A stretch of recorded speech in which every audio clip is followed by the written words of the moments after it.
Greg Niblock here, and we're going to talk about April Fools. A little bit about the history of it, how did it come to be, and then we're going to talk about some of the real big-time wacky jokes that have been played on folks. So, hey, I was a poet, didn't know it. So, here we go. We're going to talk about April Fools and its origin. It's a non-religious observance that is not only celebrated in America, but around the world. No one really knows the origin of the observance or how it fully came to be. There are speculations that the observance originated from the turn of the seasons during springtime, when nature would fool people with constantly changing the weather. Oh my goodness! There was climate change back then? Who knew? April Fools! Others believe it happened in 1582 when France switched from the Gregorian calendar to replace the Julian calendar. That year, France changed from the old calendar to the new one and celebrated New Year's Day on January the 1st instead of April the 1st, like the Julian calendar would. During this time, there was a lot of confusion because some didn't approve of the change and others were not aware of the change. The people that mistakenly celebrated the New Year's on April 1st soon became the joke of the town. Folks would laugh and make fun of them and often try to trick them into believing something was false or would try to send them on pointless errands that didn't exist. In France, the people late to receiving the news of the calendar change were also called Poissons d'Avril. I don't know, I'm not French, it's hard to say. Which translates to April fish and symbolizes young and easy to catch fish. In other words, a gullible person. So, pranksters would also tape paper fish on people's backs. As things developed, this new festivity spread throughout Europe and eventually throughout the world and is known by other names as well. In Scotland, the celebration is for 2 days. On the first day, the pranks consist of sending people to do silly or impossible errands. The second day consists of pranks like taping paper fish or kick me signs on folks' back. While the celebration is known to be a fun and silly day, some people are still superstitious and believe that jokes should stop at noon and pranks after that are bad luck. Also, if people get pranked and don't react with good humor, there's a belief that it will attract bad luck. It's unsure why or when America first celebrated this day, but people and even companies have taken advantage of this silly day to play pranks on their audience. Let's talk about some of those really big and funny pranks.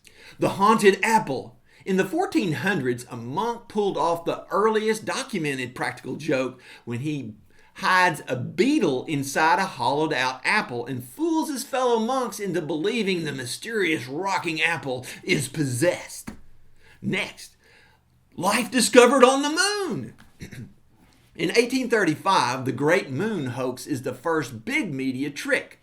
The New York Sun prints an article claiming that astronomers have discovered life on the moon. More articles appear over the next few weeks, and the country goes nuts with moon fever.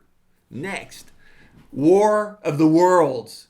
In 1938, Orson Welles' radio broadcast of War of the Worlds convinces millions of listeners that the Earth is under attack by aliens. Many flee their homes, go to church and pray, and eventually curse Welles' name. My dad, Sergeant Major George W. Niblock, USMC, Semper Fi, he was 13 years old when this happened, and he would tell me stories of how our country was really sucked into believing another war had erupted. He explained the world had just experienced the horror of World War I and was experiencing the Great Depression, and was aware of and heard of all the political and economic unrest in Germany, as well as Hitler's rise. He told me people really thought a war had started and were very scared. The people just couldn't imagine that, given the times and it being broadcast over the radio so convincingly, that it wasn't true, that another war had broken out. The alien part to the story just made it that more bizarre and scary. Maybe it was just a little too much given the times. Next, the Swiss spaghetti harvest. In 1957, the BBC news documentary aired about the Swiss spaghetti harvest, and they talked about the weather and how that year the spaghetti harvest was going to be really good. It went through a video showing a family picking strands of spaghetti from trees and explaining the best way to pick the spaghetti and properly set it out to dry. The network was deluged with callers asking where could they buy a spaghetti tree. A nude horse is a rude horse. In 1959, a fellow named Alan Abel came up with a campaign calling for animals to wear clothing, and the Society for Indecency to Naked Animals was born. Spokesperson G. Clifford appears on Today to promote the group's catchy slogan, "A nude horse is a rude horse." Eventually, 50,000 concerned citizens sign its petition, and even Walter Cronkite, a news reporter, gets hoodwinked until it's discovered that the fella was actually a comedian. Next is black and white TV color conversion. To set this prank up, you gotta understand that color broadcasting wasn't available until around December 1953.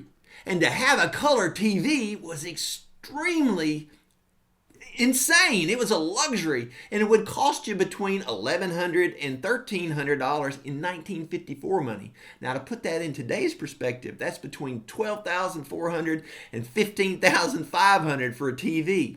In 1962, the broadcasting technician for Sweden's lone television station appears on the news to announce that thanks to new technology, viewers convert their existing black and white broadcast into color.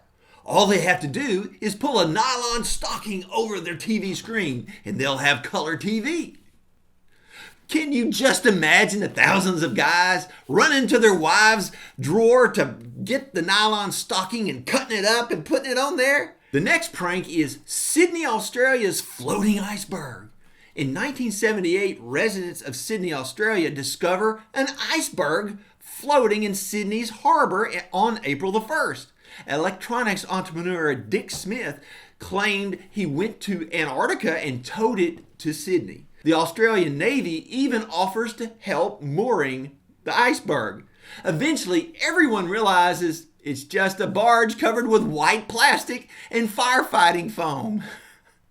Next, London, England, Big Ben's facelift.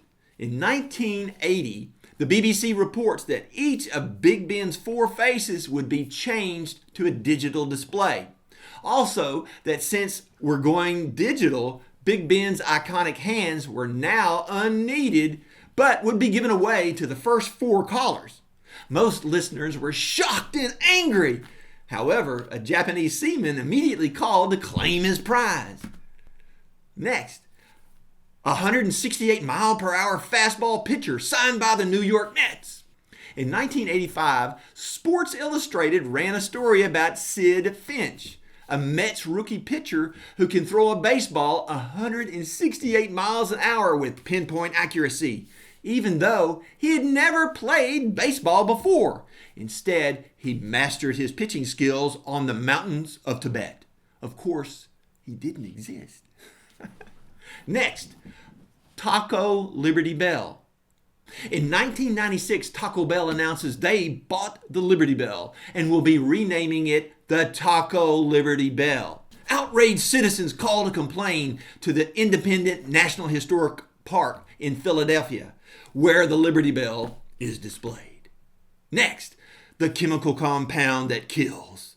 A chemical compound known as DHMO, dihydrogen monoxide, is colorless, odorless, and kills thousands of people every year through accidental inhalation.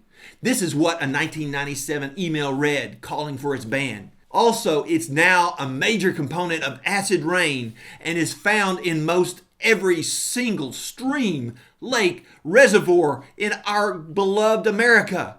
One California town became so alarmed the residents debate banning foam cups, which are shown to contain DHMO. What is DHMO, you ask?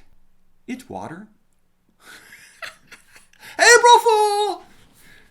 Next, the left-handed Whopper. In 1998, Burger King introduces a new item to its menu, the left-handed Whopper, specifically designed for southpaws. According to the company, the new Whopper includes the same ingredients as the original version, but all the condiments are rotated 180 degrees for left-handed persons. What's more amusing, though, is people fell for it and were requesting the left-handed Whopper. Next, football fan prank. At the annual Yale-Harvard football game, Yale students dressed as the Harvard Pep Squad distribute placards to their rival fans. On cue, the Harvard faithful lift them up and unwittingly spell, "We stink." This is just one of those holidays we get to laugh and enjoy playing pranks on each other. It's neat that other people around the world also celebrate it in their own way. We can say that we're all connected as humans by our desire for humor and the need of laughter by pranking other folks. I believe this day is a great day to laugh and enjoy simple humor as we did as a kid. And just not take ourselves too seriously. You know, the Bible says in Proverbs 17:22 that laughter is good medicine. We know God certainly knows what's good for us, and that's no April Fool's joke. I am Greg Niblock. I've been an attorney for 32 years. I've filed over 15,000 bankruptcy cases helping folks with serious financial issues. And I want you to know that even though we can have fun and we can joke around, we can be serious too. We know how to take care of folks having financial difficulties.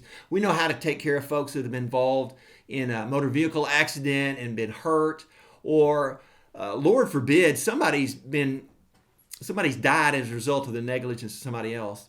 Also, we do Social Security and tax resolution. So if you've got any of those issues going on in your life, please know that there's folks out there that are more than willing to help you, and we would love to help you out. Just give us a call or go online and check us out. In the meantime, until our next video on the next holiday, I hope y'all have a blessed day and enjoy April Fool's Day. Just don't prank them like old Orson Welles did, thinking a war is on. Y'all have a great day.